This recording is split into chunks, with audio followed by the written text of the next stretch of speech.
Well, Superstorm Sandy has come and gone, but the nightmare is certainly far from over. We continue our special report tonight with a look at how people are recovering 6 months later. Right now, Joe Masseri is live in Belle Harbor with more tonight. Joe. Well, Tamsin, 6 months ago, these plots of land were filled with smoldering debris and the memories of families who lived in the houses that once stood here. And the streets here in Belle Harbor, Breezy Point, and Rockaway were filled with volunteers bringing donations, ready to give their time and effort to help these families recover. But as the debris disappeared, so did the volunteers. And these communities say they could still use some help.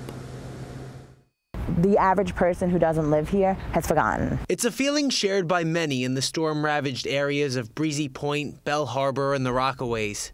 Immediately following Superstorm Sandy, donations poured in. But 6 months since the storm, the support has leveled off as the recovery continues. Did people stop with those donations? I mean, immediately after, there was a huge response. Of course.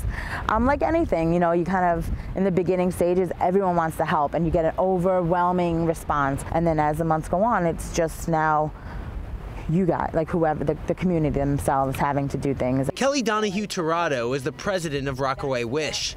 Like several community organizations, hers rose to the challenge to help neighbors in need after the storm. What's been the most common complaint or need that people have come to you with?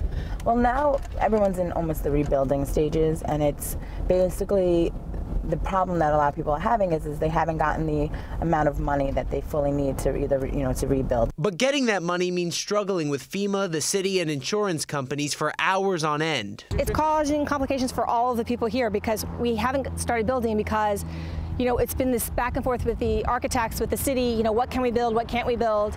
And so we haven't been able to start building. Michelle Woods had her house completely destroyed in one of several fires along the peninsula during Sandy. Right now, only a spray-painted sidewalk shows any sign of where her house once stood.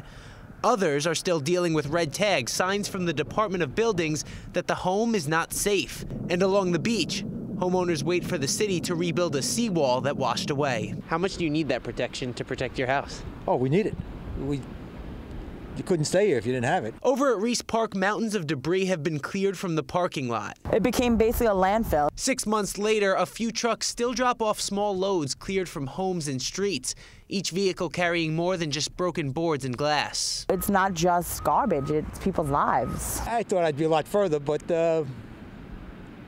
mentally, it takes its toll on you, so you gotta just slow and easy. Nowhere is that more clear than just a few blocks away where crews work to rebuild the boardwalk. It won't be complete in time for summer, but the city hopes to have several sections open for the public. Even if it's not the beach that we know or the boardwalk that we know, my chair will be, well, not on this block, a couple blocks down, my chair will be there. And in many of the blue-collar communities that line the Queens Shore, chances are Tirado will have plenty of company. Was there ever a point where you thought, I'm not coming back? No. No.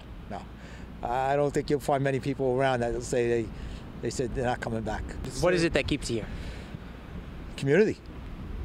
It's great. We all try and get together every couple of weeks just to check in, like, how are you doing? What's your plans? Do you have plans? And because the community goes through the struggle together, they say they'll find the strength to fully bounce back from this tragedy. Keep fighting, keep talking to the politicians and getting all those, getting what we need and what we, what is, back to normal as much as we possibly can.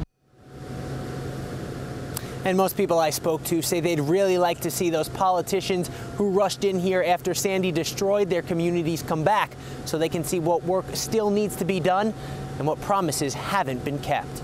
Reporting live tonight in Belle Harbor, Joe Masseri, Pix 11 News. All right, Joe, thank you so much. Well, tomorrow night at 10 o'clock, Pix 11's Jay Dow is going to take you back to the hardest hit areas of New Jersey. He was there when the storm hit, and now he's showing you how the recovery and rebuilding